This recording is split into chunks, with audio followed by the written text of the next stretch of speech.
I want you to picture something.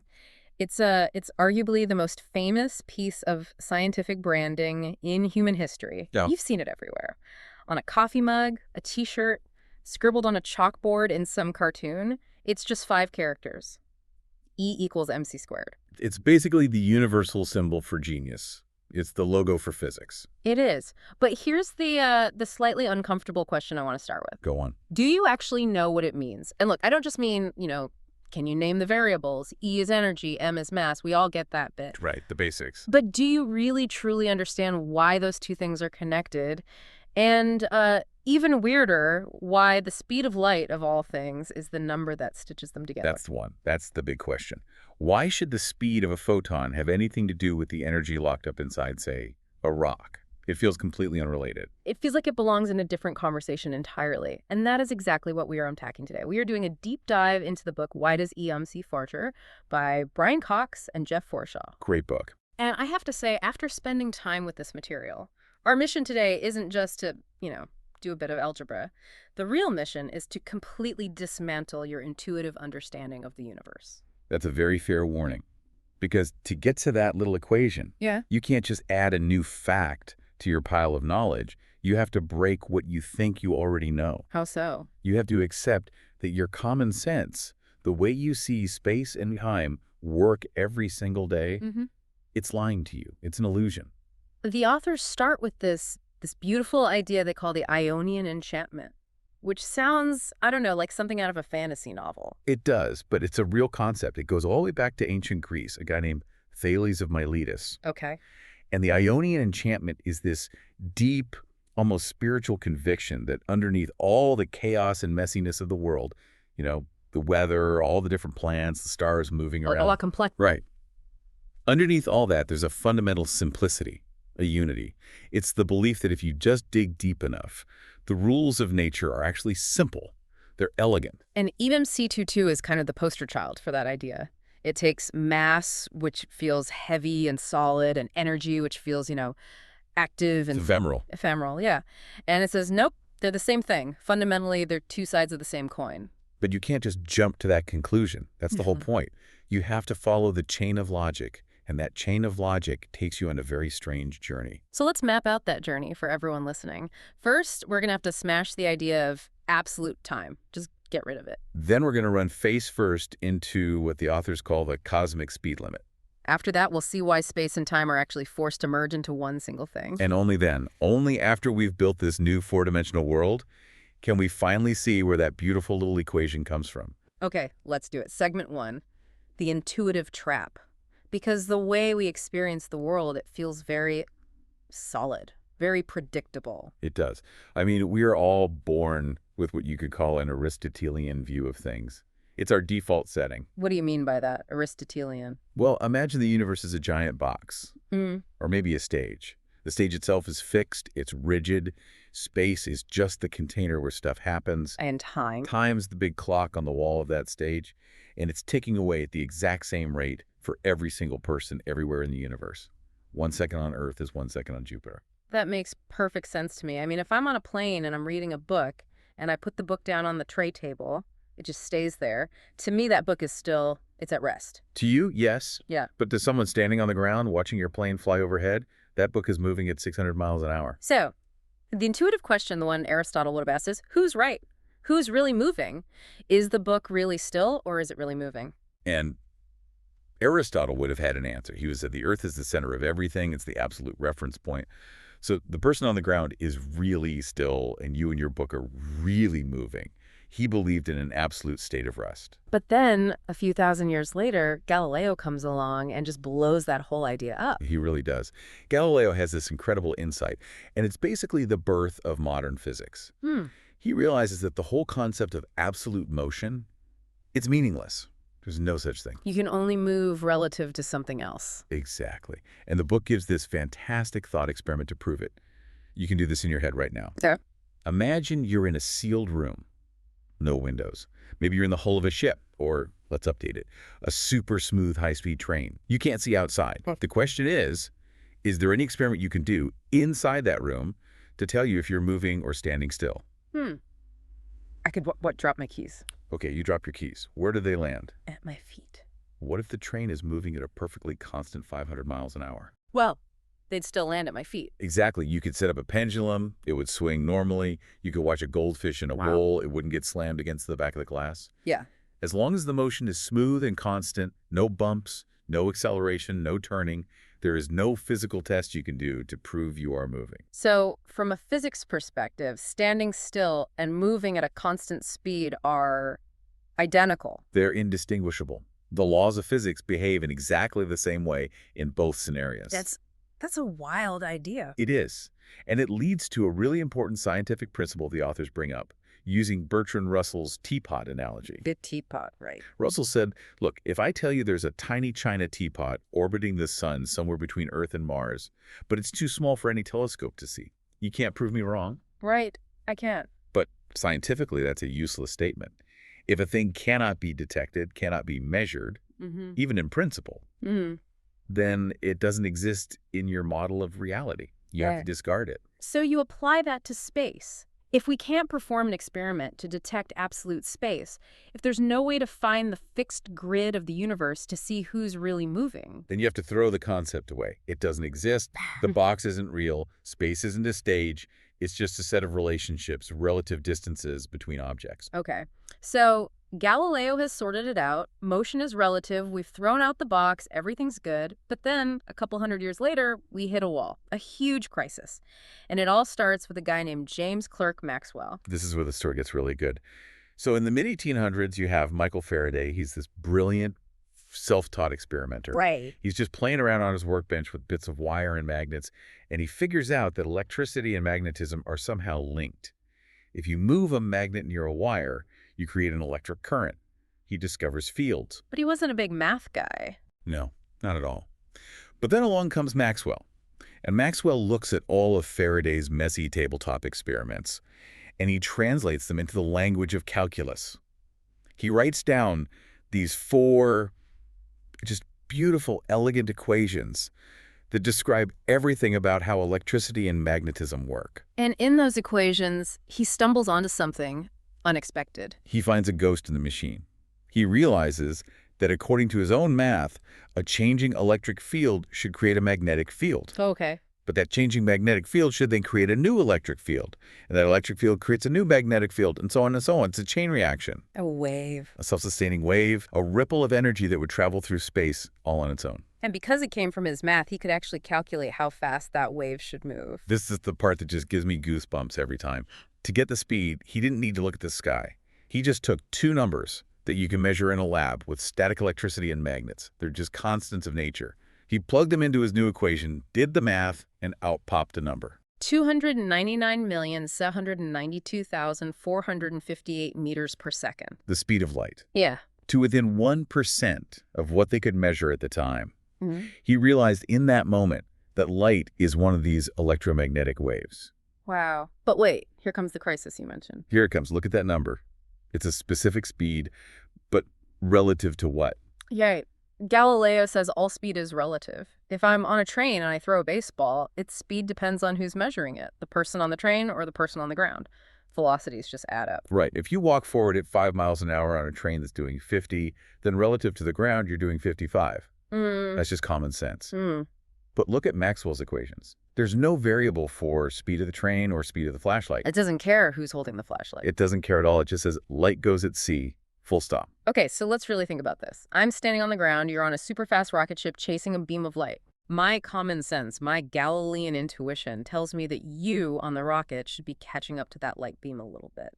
If you measured its speed, it should appear to be moving slower from your perspective. It absolutely should. But Maxwell's equations say no. They say that even if you're traveling at 99.9% of the speed of light, if you pull out your light meter and measure that beam zipping away from you, you will still measure it moving at the full, complete speed of light. That feels impossible. That breaks the laws of addition. How can something minus 99 still equal 100? And that question drove physicists in the late 19th century absolutely bonkers. They knew something had to be wrong. So they tried to invent a way to save the old worldview. They came up with an idea called the luminiferous ether. The ether. This was supposed to be the invisible stuff that light waves through, right? The way sound waves through air. Precisely. They imagined the entire universe was filled with this invisible, undetectable cosmic jelly. And they said, aha, light travels at speed relative to the ether. This would save everything. It would give us back our absolute reference frame. So if the Earth is flying through this ether as it orbits the sun, we should be able to feel a kind of ether wind. Like sticking your hand out of a moving car, yeah. You should feel the breeze. So someone must have tried to measure this wind. They did. This leads to one of the most famous failed experiments in history, the Michelson-Morley experiment in 1887. Right. They built this incredibly clever device, an interferometer. It splits a beam of light into two, sends them off at right angles to each other, one going with the Earth's motion, one going across it, and then brings them back together. The idea being, if there's an ether wind, the beam of light fighting its way upstream against the wind should arrive back a tiny bit later than the beam that just went across the current. That was the whole idea. They were so sure it would work. They did the experiment in different seasons, day, night, trying to catch the Earth moving in different directions through the ether. And what did they find? Nothing. A null result every single time. The speed of light was always exactly the same, no matter which direction they pointed their machine. So, the ether is dead. The ether is dead. And physicists were left with this massive, gaping contradiction. On one hand, Galileo says you can never detect your absolute motion. On the other hand, Maxwell says light always travels at this one specific absolute speed. And common sense says you cannot have both. And then, in 1905, a 26-year-old patent clerk in Bern, Switzerland, who couldn't even get a teaching job, decides to weigh in. Albert Einstein. And he does something so simple, but so profoundly brave. Everyone else was trying to find a way to make the ether work, to tweak Maxwell's equations. Einstein just says, what if we throw the ether away? What if Galileo and Maxwell are both right? We just established they contradict each other. That's what everyone thought. But Einstein just lays down two simple starting points, two axioms. Axiom 1. The laws of physics are the same for everyone, no matter how they're moving at a constant speed. That includes the speed of light. Okay, that's Maxwell. Axiom 2. There is no absolute state of rest. You can't detect absolute motion. That's Galileo. Right. He just says, let's assume both are 100% correct and see what happens. But something has to break.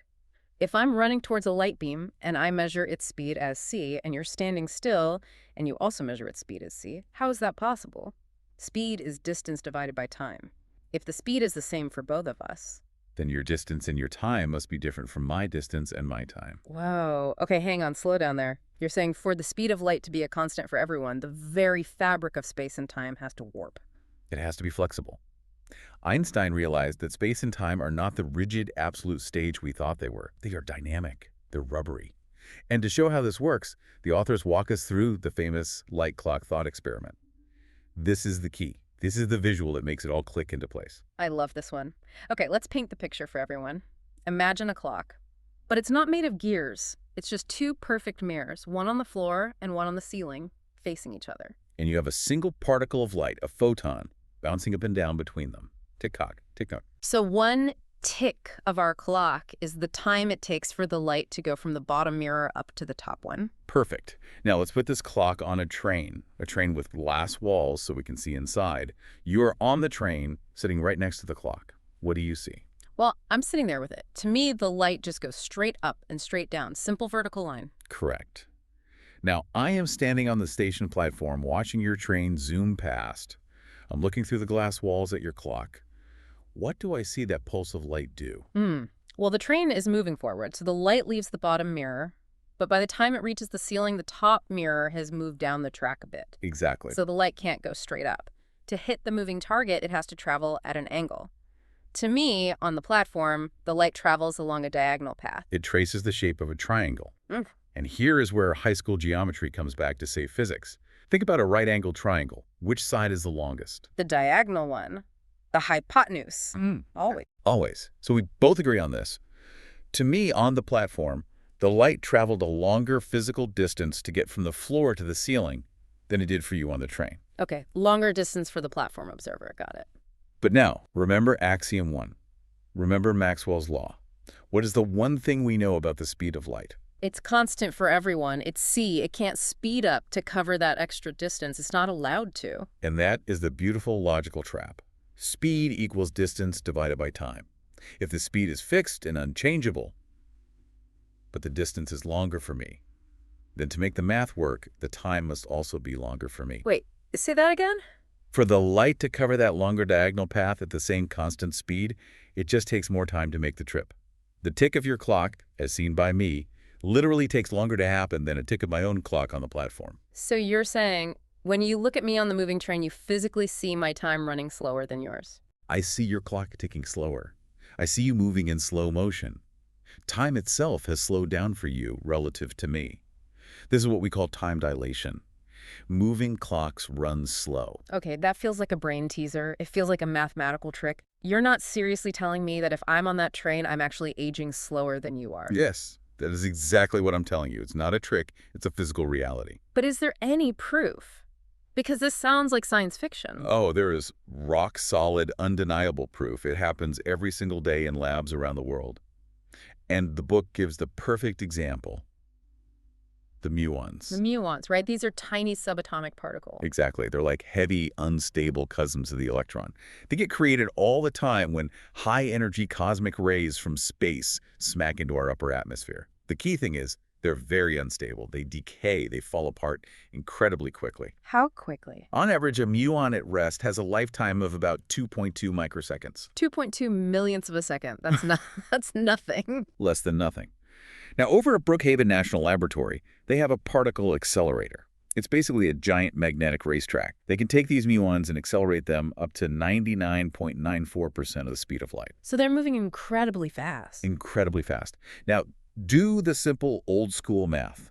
If a muon lives for 2.2 microseconds, even at that crazy speed, you can calculate how far it should be able to travel around that racetrack before it decays. And what's the answer? It should make about 15 laps. That's the common sense Newtonian prediction. But I'm guessing that's not what happens. Not even close. Yeah. When they actually run the experiment, the muons don't die after 15 laps. They just keep going and going and going.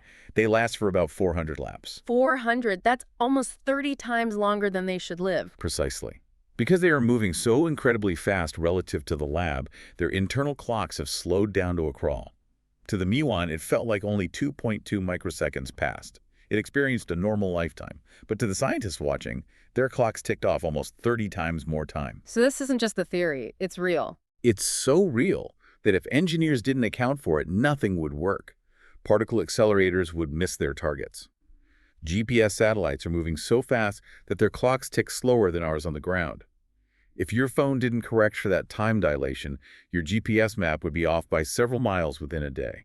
So we've officially broken time. Time is not a universal clock on the wall. It's personal. It stretches and it squashes depending on how you're moving. And what's more, if time stretches, then space must squash. This is the other side of the coin called length contraction. If you could ride on that muon, you wouldn't feel like you lived longer. You would look out at the racetrack and see that it had physically shrunken the direction you were moving. You'd say, of course I made it 400 laps, the track was only a few feet long. This raises a huge philosophical question for me. If your time is different from my time and your measurement of distance is different from my measurement of distance, is anything real? Is there any objective reality we can all agree on? Or is everything just subjective? That is the perfect question to lead us into the next phase, the idea of spacetime. This is where a mathematician named Hermann Minkowski, who was actually one of Einstein's old professors, enters the story. Okay. Minkowski looked at Einstein's work and realized something profound.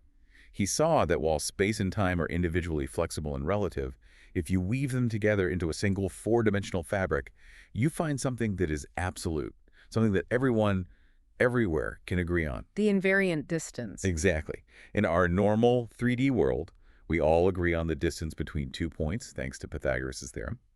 $A plus B2 equals C22. You go over by 3, up by 4, the distance is 5. Everyone agrees on that. But now we have 4 dimensions. We have our usual 3 of space up, down, left, right, forward, back. And now we have time as a 4th direction. Right. So we need a new kind of ruler. We need a way to measure the distance between 2 events in space-time. An event isn't just a place, it's a place and a time. Like my house at noon today. So we want the distance between, say, my house noon today and the Eiffel Tower 1 p.m. tomorrow. And the formula that Minkowski discovered is so simple, but so strange. The distance in space-time, which we'll call SU, is defined by the equation 2 in dollars eyes, CD, 2 by 2 twos. There it is. That minus sign, it's not a plus like in regular geometry, it's a minus. And that minus sign is the secret of the entire universe. It is the most important minus sign in all of physics. Why? It's just a symbol. What's so special about subtracting instead of adding? It changes the entire geometry of reality. In normal geometry, with a plus sign, the equation 6 by dollars plus y2 is r22 gives you a circle.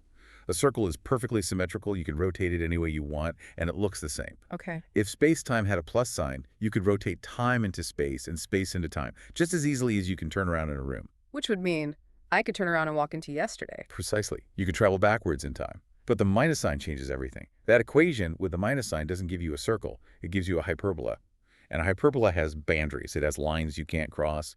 It carves space-time up into regions you can get to and regions you can never get to. And what does that protect? Causality. Cause and effect. The fundamental rule that the cause must always come before the effect. The glass has to break after you drop it. The book uses a great example for this. Nostradamus and the alarm clock. Right. If the geometry was circular, you could just change your perspective, move fast enough, and you could see things in a different order. You could see the alarm clock smash into pieces a second before the laser beam hits it. Or Nostradamus could literally see the Great Fire of London, which happened 100 years after he died. If that were possible, the universe would be a nonsensical soup of paradoxes. That minus sign in the space-time equation is a firewall. It guarantees that no matter how fast you move, no matter how much your time stretches or your space squashes, you can never, ever reverse the order of a cause and its effect. This structure is what we call the light cone, isn't it? Yes. For any event, there's a cone stretching into its future, all the things it can possibly affect, and a cone stretching into its past, all the things that could have possibly affected it. And the walls of that cone are defined by the speed of light. So if something is outside my light cone, You can't affect it, and it can't affect you. Not yet. Information hasn't had time to travel between you. which means the speed of light, c, isn't really about light. Not fundamentally. Light is just the messenger. C is the speed of causality itself. It's the ultimate speed limit of the universe, the maximum speed at which any information can travel from one point to another to ensure that causes always precede effects. Light just happens to travel at that speed because photons have no mass. They're the only things that can hit the universe's speed limit. This brings us to my absolute favorite part of the book, the analogy that made everything finally click into place for me. The motorcyclist. It is a brilliant, brilliant conceptual tool. It's the best way I've ever heard to visualize what's happening in 4 dimensions. Okay, so let's set it up. Imagine space-time is this vast, four-dimensional landscape. And everything in the universe, you, me, this table, an electron, is a motorcyclist riding across this landscape. And there's one very important rule. Your motorcycle's throttle is stuck wide open. You cannot speed up and you cannot slow down. You are always traveling at one exact total speed. And that total speed is c, the speed of light. Correct. Everything in the universe is always moving through space-time at the speed of light. Hold on. I am sitting in a chair right now. I'm very much not moving at the speed of light. My speedometer says 0. Your speedometer for space says 0. But remember, we're in space-time. You have 4 dimensions to move in. You're moving at the speed of light through the combined landscape of space-time, but you have handlebars. You can steer. Okay, so I can point my motorcycle in different directions. Yes, think of it like a compass. You can point your motorcycle towards space, or you can point it towards time.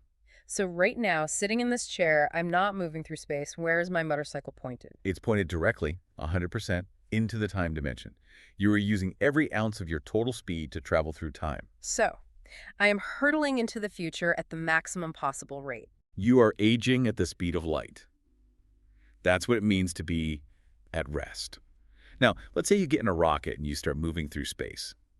What do you have to do? I have to steer. I have to turn my handlebars a little bit towards the space direction. Exactly. But your total speed is fixed. You have a limited budget of motion. So if you divert some of your speed to start moving through space, I have less speed available to move through time. My motion through time has to slow down. and that is time dilation. It's not some weird magical effect, it's just navigation. It's the simple consequence of sharing a fixed amount of speed between the dimensions of space and time. You are literally trading your progress into the future for progress across space. So if I could turn my motorcycle a full 90 degrees, if I could point it purely in the direction of space. Then you would be using 100% of your speed budget to move through space. You'd be traveling at the speed of light. and you would have zero speed left over for the time dimension. My clock would stop. I would stop aging entirely. You would. And that's exactly what happens for a photon. A photon is a particle that is using its entire motion budget on space. It doesn't move through time at all. From the moment it's emitted from a distant star to the moment it hits your eyeball a billion years later. From the photon's perspective, no time has passed. The trip was instantaneous. That is just, it's incredible. So we're all time travelers. We're just steering our motorcycles in slightly different directions. That's a perfect way to put it. But we still haven't gotten from here to mc². We've got space-time, we've got the motorcycle, we have time dilation. But where does mass and energy come into this? To make that final leap, we have to look at one more concept from physics: momentum. Okay, momentum. In my high school physics class, that was just mass times velocity. PP equals mv/I. The bigger something is and the faster it's going, the more momentum it has. Right, and it's a conserved quantity. In a game of pool, the total momentum of all the balls before a collision is the same as the total momentum after. Physics loves conservation laws. But our definition of velocity is now all messed up because time changes for different people.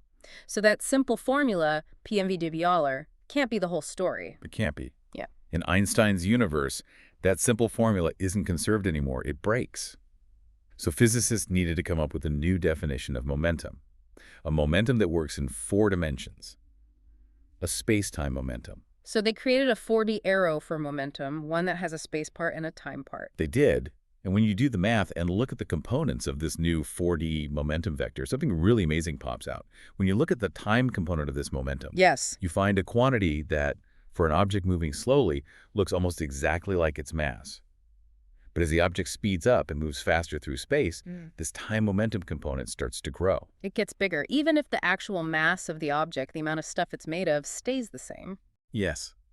The math showed that the faster an object moves through space, the larger this time component of its momentum becomes. And at some point, physicists looked at this growing quantity and had a revelation. They realized this time momentum is what we've always called energy. Wait, what? Energy isn't just some force. Energy is literally the momentum an object has in the time dimension. That's the insight. The thing we call energy is just the time part of an object's 4-dimensional momentum. But here's the final beautiful step. Consider an object that is standing perfectly still. It's at rest in space. Okay, so its momentum in the space direction is 0. But what about its momentum in the time direction? Remember the motorcycle. Even when you're standing still, you're hurtling through the time dimension at the full speed of light. So even at rest, I have a huge amount of time momentum. A colossal amount. And if time momentum is energy, that means you have energy just by existing. You have rest energy. And when you write out the equation for how much rest energy an object has, the formula is V/E equals mc². So mass isn't stuff. Mass is energy. Mass is a measure of an object's total energy content when it's at rest. It's a form of tightly packed, locked-up energy. It is the energy of that object's motion through the time dimension, a rock, a planet, a person. Because we have mass, we're essentially incredibly dense batteries of potential energy. And the conversion factor between that mass and that energy is 202 twos. Right. Which is an astronomically huge number. 300 million times 300 million. It's enormous. Yeah. And that's why releasing just a tiny, tiny amount of mass, like in a nuclear reaction inside a star or bomb, can release a terrifyingly vast amount of energy. You're not destroying matter. You're just converting a tiny fraction of its time momentum into space momentum, which we experience as heat, light, and a massive explosion. Yeah. You're just turning the motorcycle's handlebars. It's so elegant. It connects everything back together. Mass isn't some property that things have. It's a description of what they are in space-time. It's the ultimate example of that Ionian enchantment we talked about at the start. We made just 2 simple assumptions. The speed of light is constant, and the laws of physics are the same for everyone. And from that, using nothing more than geometry, the conclusion that mass and energy are the same thing becomes inevitable. Before we finish, we have to touch on the implications this has for space travel. Yeah. The twins paradox. Because if we can trade time for space, can we go to other galaxies? Right, the classic thought experiment. You have 2 identical twins. One stays on Earth, the other gets into a futuristic spaceship and blasts off for, say, the Andromeda galaxy, traveling at 99.999% of the speed of light. Andromeda is about 2.5 million light years away, so even for light, it's a 2.5 million year trip. For the twin on Earth, yes. They will have to wait millions of years for their sibling to get there. But for the twin on the ship, Remember the motorcycle? She has pointed her motorcycle almost entirely into the space direction. Her motion through time has slowed to an absolute crawl. Exactly. For her, time dilation is extreme, and length contraction is extreme. The 2.5 million light-year distance to Andromeda shrinks from her perspective. If she goes fast enough, she could make the journey in, say, 25 years of her own time. So she could fly to another galaxy and back within a human lifetime. Within her lifetime, yes. It's physically possible. But when she comes back and lands on Earth, 5 million years will have passed on Earth. Humanity, the continents, the sun itself might be completely different. She hasn't traveled in time in the classic sense. She's taken a shortcut through space-time and arrived in Earth's distant future. now the paradox part is when people ask, wait, motion is relative. From the astronaut's point of view, wasn't it the Earth that flew away and came back? So shouldn't the twin on Earth be the younger one? And that's the crucial misunderstanding. The situation is not symmetrical. To go to Andromeda and come back, the astronaut twin had to do something the Earth twin didn't. She had to accelerate, slam on the brakes, turn around, and accelerate again. She felt a force. She switched reference frames. She's the one who felt the G-forces pitting her to her seat. She is unambiguously the one who took the different path through space-time. And that's what breaks the symmetry and resolves the paradox.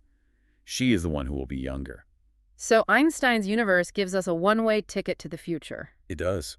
We just need to invent the motorcycle. But the door to the past is locked. Bolted shut. That minus sign, causality, forbids it. You can see the future, but you can never go home again. This has been, well, my brain feels like it's been stretched, which I suppose is fitting for the topic. Let's just try to recap the chain of logic one last time for everyone to lock it in. Let's do it. Simple steps. 1. Maxwell shows the speed of light is an absolute constant of nature. 2. Einstein accepts this, which forces the conclusion that space and time must be flexible, personal things. 3. This merges them into a single 4D reality called space-time, where everything is always moving at a total speed of c. 4. When you sit still in space, you are using all of that speed to move through the time dimension. 5. That motion through time, that time momentum, is what we perceive and measure as an object's energy content. 6. And the energy an object has when it rests in space is its mass. Therefore, mass is energy. E is up c to 2. It's just a chain of logic. One step leads necessarily to the next. It sounds so simple when you lay it out like that. The underlying rule is simple. It's our intuition that's complicated and wrong. We evolved on the savannah, where things move slowly. Our brains are hardwired with a low-speed, Newtonian approximation of the universe. We have to trust the math more than our own common sense. Back to that Ionian enchantment. Exactly. Trust that underneath it all, the rules are beautiful and simple. You just have to be willing to follow them, even when they lead you to a place that feels impossible. Okay, so here's a final thought I want to leave everyone with. The next time you look at a clock, watch the second hand ticking by. Don't just think of it as time passing. Think of it as distance. With every single tick of that clock, you have just traveled 300,000 kilometers. Not through space, but through the fourth dimension, through time. You are, right now, sitting in your chair, hurtling into the future at the speed of light. Try not to get a speeding ticket. Thanks for listening to The Deep Dive. We'll see you next time.